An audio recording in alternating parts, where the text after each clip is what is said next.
All eyes are on Singapore for next week's Trump-Kim summit. But what comes after the handshakes and the photos? Matia Tomba is a Singapore-based international investment expert. He conducted a business workshop in North Korea 3 years ago. It was done through the nonprofit group Chosun Exchange that has been operating in Pyongyang for several years.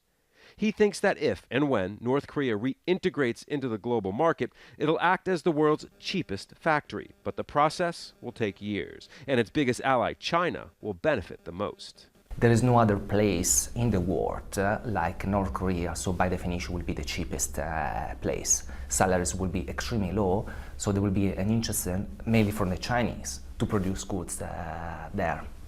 He sees North Korea's path to be similar to that of one of its Asian neighbors to the south. We can see the case of Myanmar, for example, where sanctions have been lifted, so companies can operate in the country, but so far the main partner remains China.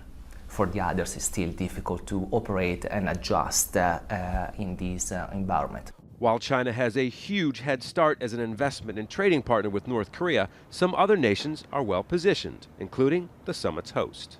Singapore has maintained diplomatic relations with North Korea since 1975, and the nation had been a trading partner with North Korea, but suspended trade and stopped issuing work permits once tougher UN sanctions were imposed.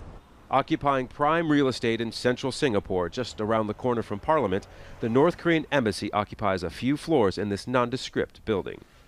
On the heels of meeting U.S. Secretary of State Mike Pompeo in Washington, Singapore's Foreign Minister Vivian Balakrishnan is in Pyongyang this week for an official visit. He said having the summit in Singapore shows his country is trusted as an honest moderator, and the meeting is a contribution to world peace. But we won't know until next week just how big or small this contribution might be, nor how long it will be before the promises of a more prosperous North Korea can take hold. Scott Heidler, Al Jazeera, Singapore.